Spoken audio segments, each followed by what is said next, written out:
minyak dah turun harga. Itu yang kita dengar tiap minggu. Dalam berita, dalam pengumuman rasmi, dalam grup WhatsApp keluarga, semua orang ulang benda yang sama. Minyak makin murah, kerajaan berjaya kawal harga, ekonomi mulai stabil. Tapi persoalannya sekarang, kalau minyak dah turun, kenapa harga barang tak turun sama? Kenapa kos hantar barang tetap mahal macam biasa? Kenapa setiap kali kita nak beli barang online, charge penghantaran tetap sama?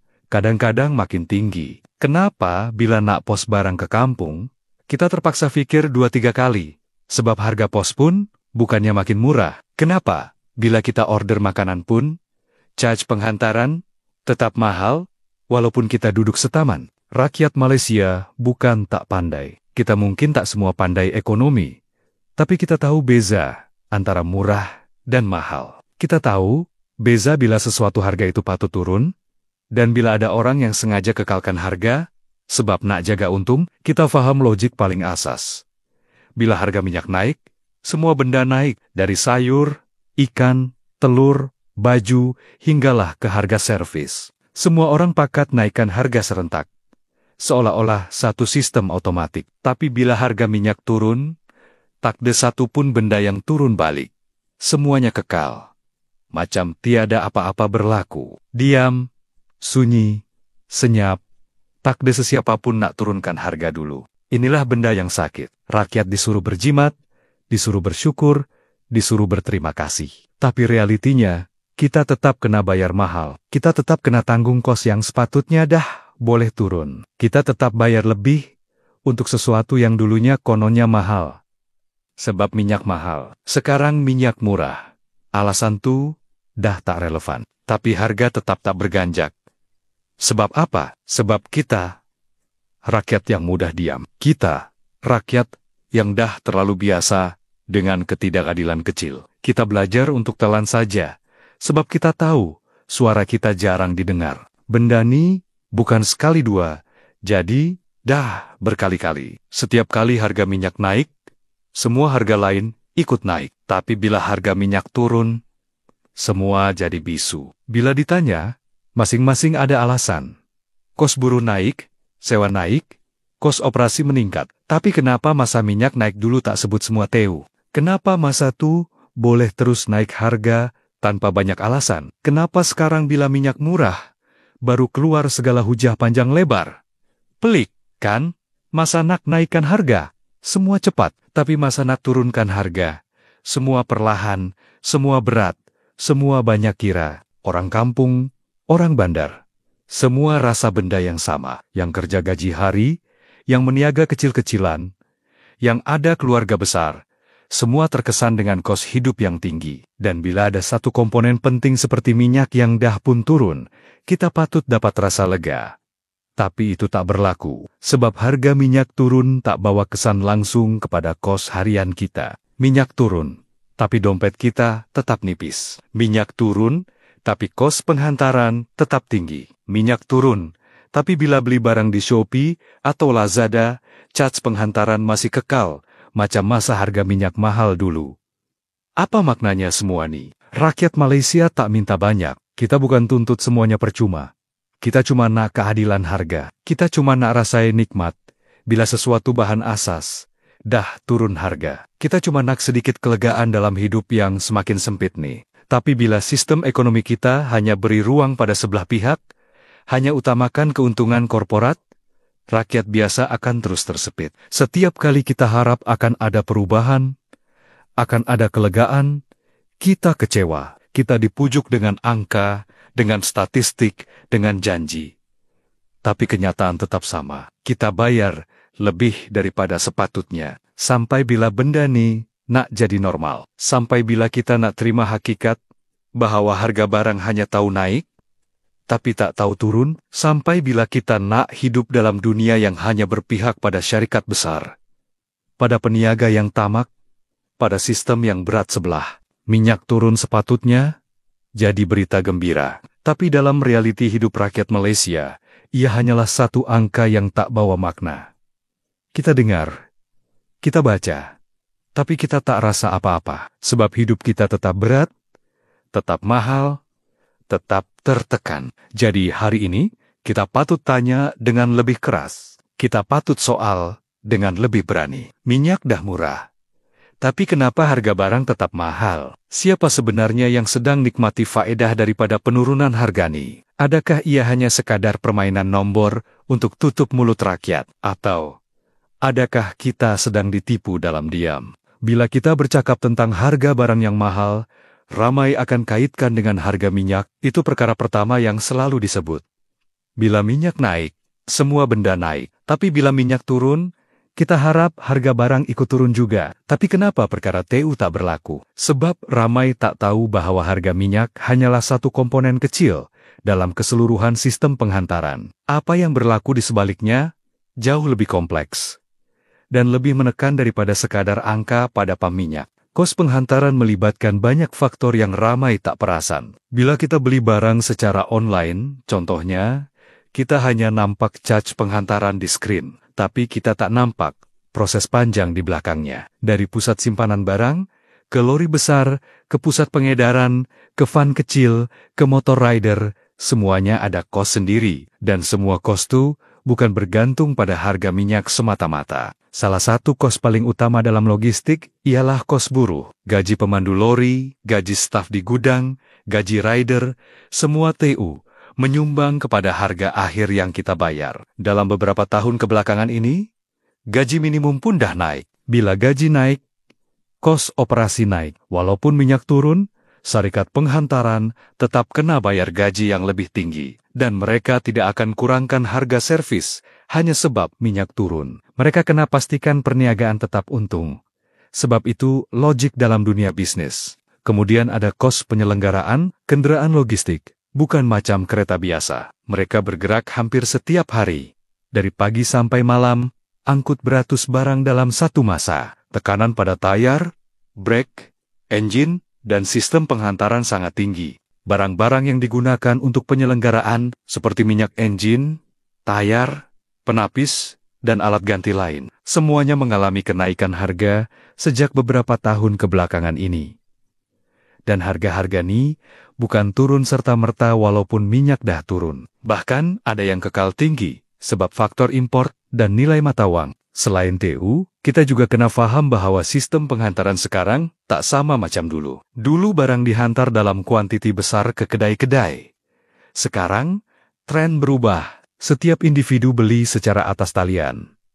Satu barang, satu penghantaran. Kalau dulu, satu lori boleh hantar barang dalam satu trip ke satu lokasi besar. Sekarang, satu van perlu hantar 20 barang ke 20 lokasi berbeza. Lebih banyak tenaga kerja, lebih banyak penggunaan kendaraan, lebih banyak masa, dan secara langsung lebih tinggi kos logistik. Model perniagaan berubah, tapi rakyat masih harap harga boleh jadi murah macam dulu. Kemudian kita ada satu lagi, faktor penting, yaitu kadar sewa tempat simpanan atau gudang. Kebanyakan syarikat penghantaran mempunyai gudang besar untuk simpanan dan susun semula barang sebelum dihantar. Harga sewa tempat simpanan ini bergantung kepada kawasan, permintaan, dan inflasi hartanah. Bila harga sewa naik, kos keseluruhan syarikat meningkat. Sekali lagi, minyak yang turun tidak mengubah apa-apa dalam aspek ini. Kita juga tak boleh lupa dengan sistem teknologi yang digunakan oleh syarikat logistik modern. Semua operasi sekarang dikawal melalui sistem komputer,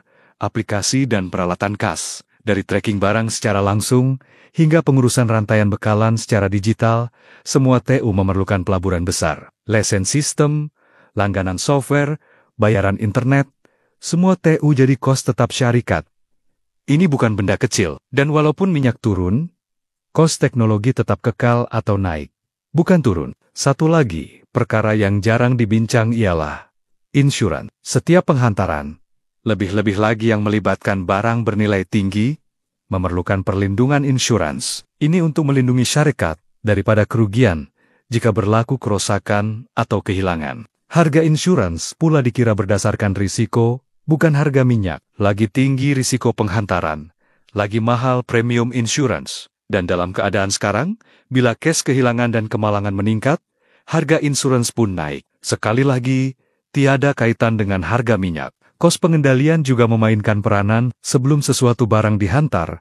Ia perlu diproses, dilabel, dibungkus semula, dan dipastikan dalam keadaan baik. Semua ini memerlukan tenaga kerja, massa, dan bahan pembungkusan, kotak, plastik, pelekat, pita pengikat, semua ini tak murah. Tambahan pula, bila kerajaan kuat kuasakan standar pembungkusan tertentu, syarikat tak ada pilihan selain patuhi.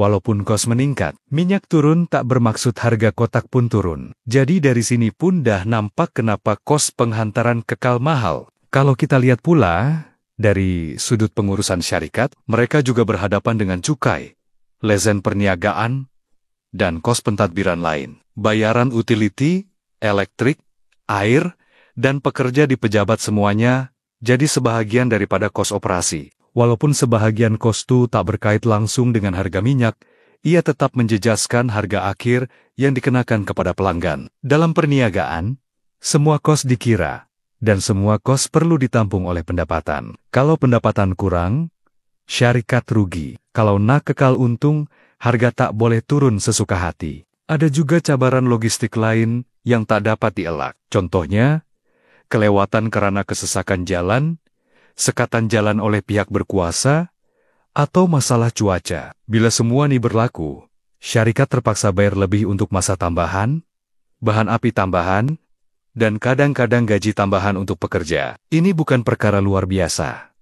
Ia berlaku hampir setiap hari, dan semua kos tambahan ini akhirnya dibebankan kepada pelanggan. Jadi bila rakyat bertanya kenapa kos pengantaran masih mahal, walaupun harga minyak dah turun, inilah jawabannya. Harga minyak bukan satu-satunya penentu harga penghantaran. Malah ia hanya sebahagian kecil daripada keseluruhan kos. Realiti sebenar jauh lebih besar dan kompleks. Ada banyak elemen tersembunyi yang memainkan peranan. Daripada gaji, alat ganti, insurans, teknologi, sewa gudang, cukai, hingga kepada hal-hal teknikal seperti risiko dan peraturan. Semuanya berkumpul dan menghasilkan satu harga penghantaran yang kita lihat hari ini. Ini bukan soal salahkan sesiapa, tapi kita perlu paham bahwa turunnya harga minyak bukan satu jaminan harga penghantaran akan ikut turun serta-merta. Syarikat logistik beroperasi dalam ekosistem yang luas. Kalau satu bahagian turun, tapi 9 lagi naik,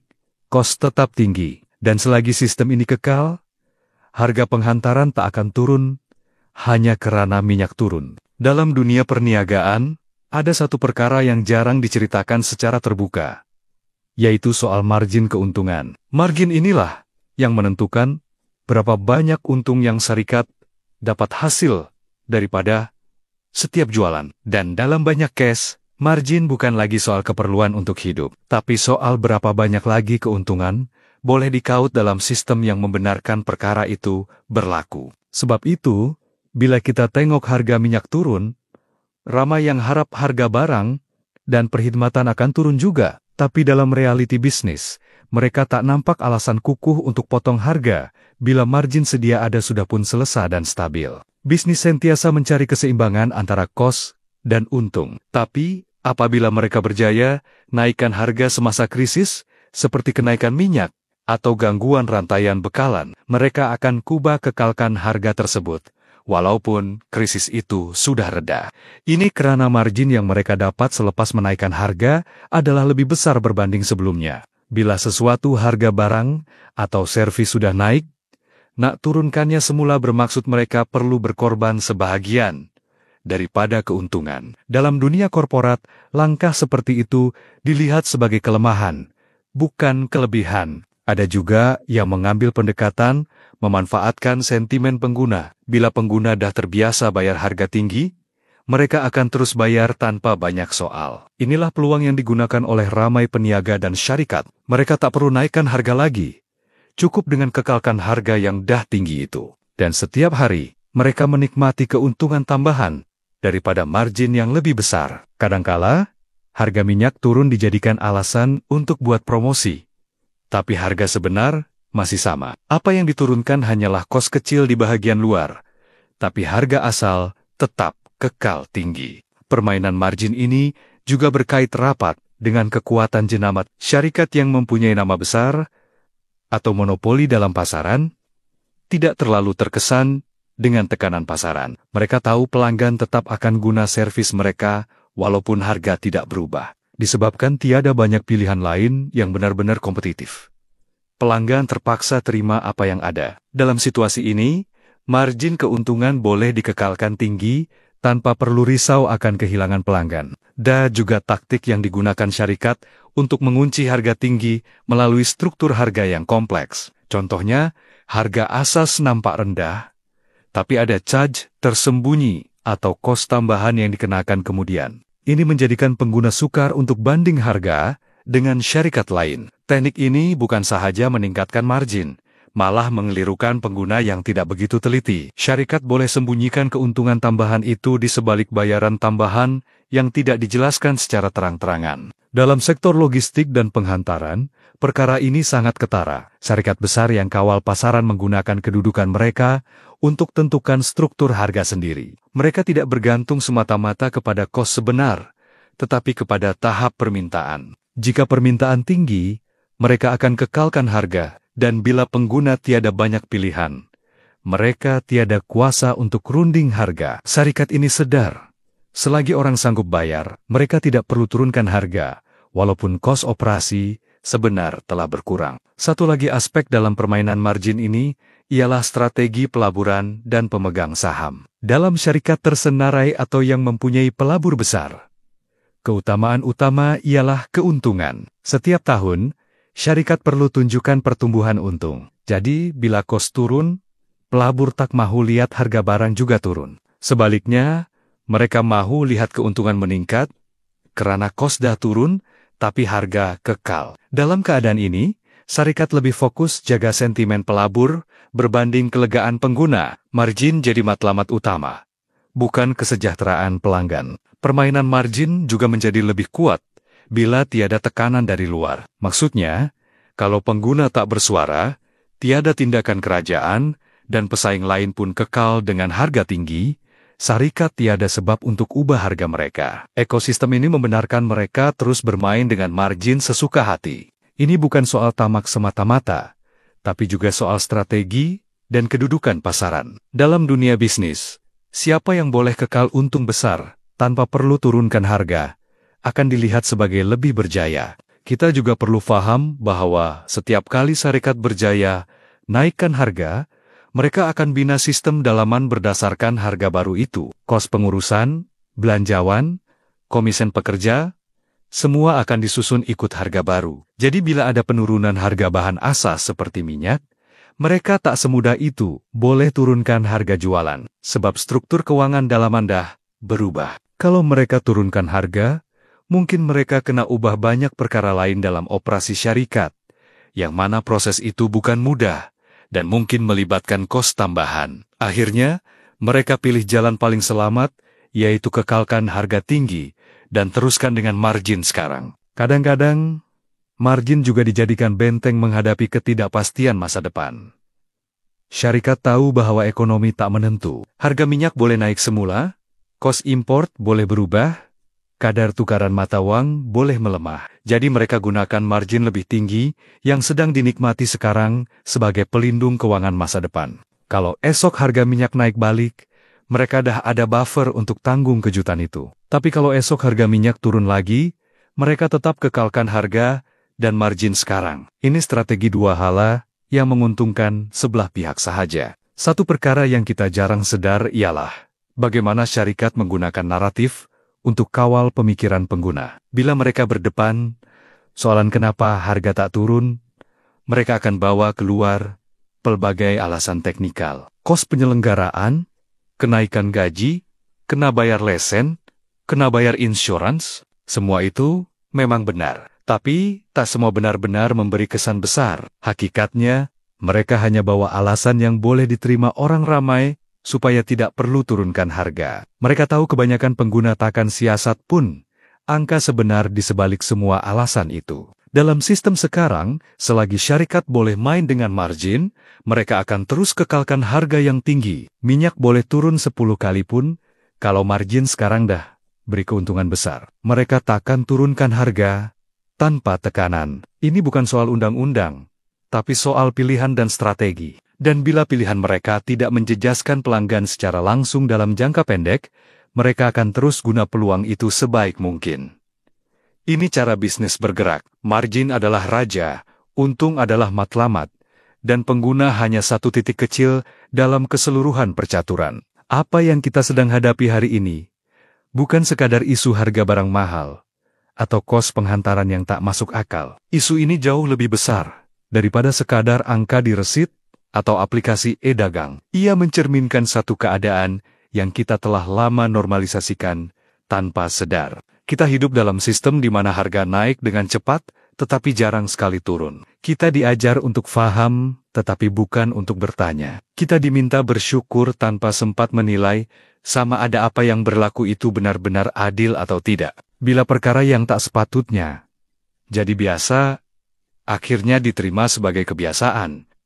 Disitulah bermulanya masalah sebenar. Bila rakyat berhenti bertanya, maka tidak ada lagi sebab untuk sistem memperbaiki diri. Bila kita terus terima apa sahaja yang dibentangkan kepada kita, maka ruang untuk manipulasi akan terbuka luas. Dan kita perlu akui bahwa sebahagian besar daripada kita telah terlalu lama duduk dalam zona selesa yang sebenarnya menyakitkan. Kita tahu sistem tidak adil, tapi kita rasa tiada apa yang boleh dibuat. Kita tahu ada yang ambil kesempatan, tapi kita rasa kita terlalu kecil untuk melawan. Namun, perkara ini tak boleh dibiarkan berterusan. Setiap kali kita lihat satu ketidakadilan berlaku, itu adalah peluang untuk kita mula bersuara. Bukan dengan kemarahan yang membabi buta, tapi dengan kesadaran dan pengetahuan yang jelas. Kita perlu faham bagaimana sistem ini bergerak. Kita perlu tahu kenapa sesuatu itu berlaku, siapa yang mempengaruhi keputusan,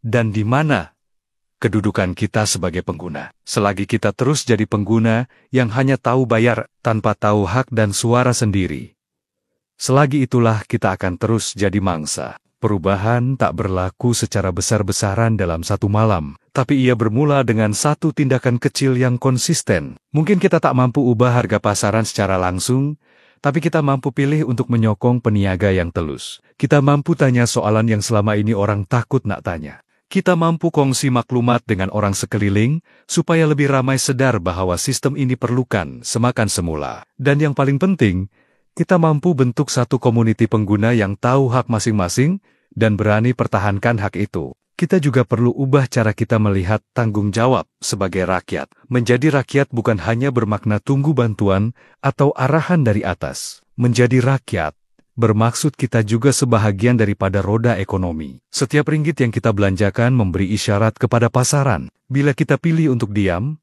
pasaran terima message bahwa semua dalam keadaan baik. Bila kita bersuara, pasaran mula berhati-hati. Kuasa ini ada pada kita semua, dan ia lebih besar daripada apa yang kita sangkakan. Namun, untuk kuasa ini benar-benar berfungsi, ia perlukan kesadaran secara kolektif. Tak cukup seorang dua yang bersuara di media sosial. Tak cukup sekadar viral seminggu, dan kemudian senyap kembali. Kita perlukan usaha yang berterusan. Kita perlukan pendidikan pengguna yang bukan sahaja faham tentang harga, tapi juga faham bagaimana struktur ekonomi mempengaruhi kehidupan seharian. Kita perlukan lebih ramai individu yang tahu beza antara promosi sebenar dan perangkap harga. Kita perlukan lebih banyak ruang perbincangan yang matang, bukan sekadar kemarahan sementara. Dalam masa yang sama, kita juga tak boleh harapkan semua penyelesaian datang dari pihak atasan sahaja. Sudah tentu dasar dan polisi memainkan peranan penting, tapi sistem yang adil takkan terbina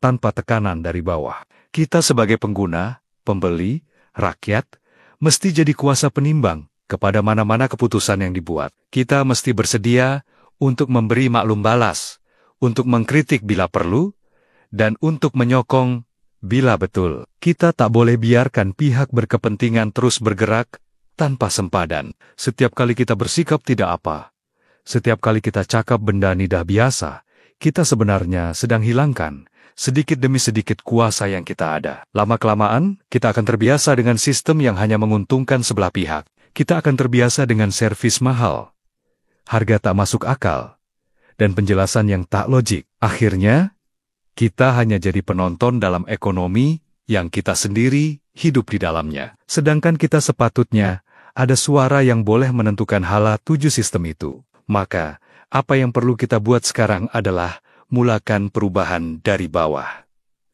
Mulakan dengan soalan. Mulakan dengan kesadaran. Bila kita nampak sesuatu harga tak masuk akal, tanya. Bila kita rasa satu sistem tak adil, bincang. Bila kita lihat peluang untuk ubah, ambil langkah pertama. Tak kira kecil atau besar. Yang penting, kita bergerak. Dan bila semakin ramai sadar, perubahan itu akan berlaku dengan sendirinya. Mungkin bukan esok, tapi ia akan bermula. Dan bila sudah bermula, tiada siapa boleh hentikan. Akhirnya, masa depan sistem ekonomi negara ini tidak ditentukan oleh golongan atas sahaja. Ia juga ditentukan oleh bagaimana rakyat bertindak hari ini. Jika rakyat terus pasif, sistem kekal seperti biasa. Tapi jika rakyat mula aktif bertanya, mula peduli, mula menuntut penjelasan, maka sistem akan terpaksa berubah. Dan itulah cabaran terbesar kita sekarang. Bukan sekadar faham apa yang sedang berlaku, tapi berani bertindak walaupun perlahan. Karena tindakan kecil itu, jika dilakukan bersama, boleh jadi gelombang besar yang mengubah semuanya.